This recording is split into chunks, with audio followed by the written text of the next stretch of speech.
السبب السابع সপ্তম উপায় البعد عن أهل الأهواء والفتن فإن السلف الصالح رضوان الله عليهم كانوا يقولون إن من يجالس أهل البدع أشد علينا من أهل البدع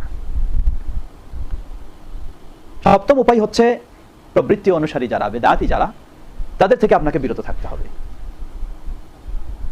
যারা ফিতনায় জড়িয়ে গেছে, প্রবৃত্তিতে জড়িয়ে গেছে, বিদআয় জড়িয়ে গেছে, তাদের থেকে আপনাকে অবশ্যই বিরত থাকতে হবে।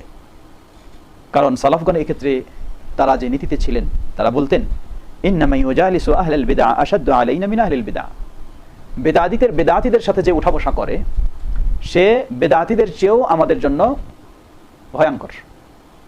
বেদাতি ব্যক্তির চেয়েও বেদাতীদের কাছে যে উঠা বসা করে সে আমাদের জন্য বেশি ভয়ঙ্কর। কারণ বেদাতি ব্যক্তিকে তো বেদাতি মনে করেই তার থেকে দূরে থাকি, আর এই লোকটা যে আমাদের কাছেও আছে আবার বেদাতির কাছেও যায়, সেই লোকটার বিষয়ে তো এত সতর্ক থাকি না, কিন্তু সেই বেদাতির কাছ থেকে তার খারাপ জিনিসগুলি আমার কাছে বয়ে নেওয়ার কাজ করবে।